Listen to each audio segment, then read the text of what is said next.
So hello everyone.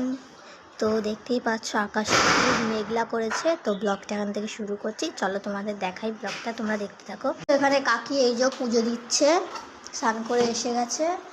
এই যে জোগাড় করে নিয়ে যাচ্ছি, মুছে টুছে ঘর সব জোগাড় করে রেখেছে। ওই যে একটু পরে পুজো দেবে কাকি। ঠাকুর ঘরে এই যে সব মুছে এসছে, এগুলো এখন ফেলে দেবে।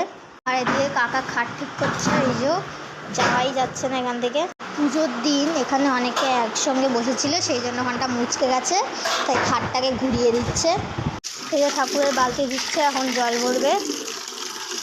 সব অর্ধেক গাছই উপরে নিয়ে গেছে, জায়গাটা পুরো ফাঁকা হয়ে গেছে। ও কত সবে যা হয়েছে, কিন্তু এখনো পাকেনি। পাকলে সব পেরে নেবে, তো তোমাদেরকে দেখাবো পাড়ার সময়ও। কে সবে দেখাবে, চলে আসো। এই যে কাকি এখন ফুল তুলছে, কত ফুল হয়েছে। এই যে এটা বেল গাছ, খুব সুন্দর। তো এই যে উপরে চলে এসেছি, এই উপরেও ফুল তুলছে, দেখো কত ফুল হয়েছে। এই গাছে তো আরো বেশি হয়েছে। এই যে দেখো কত ফুল তুলছে। এই দেখো পেয়ারার ফুল থেকে কতটা বড় হয়ে গেছে, এখন অনেকগুলোই পেয়ারা হয়েছে।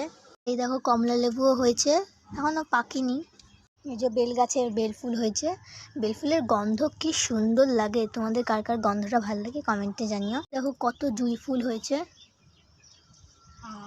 কি গন্ধ। আকন্দ ফুলে ফুটেছে। এই যে বেল ফুলে তুলে নিচ্ছে, দেখো বাড়ির গাছ থেকে কতগুলো ফুল, এক গামলা ফুল হয়ে গেছে পুরো।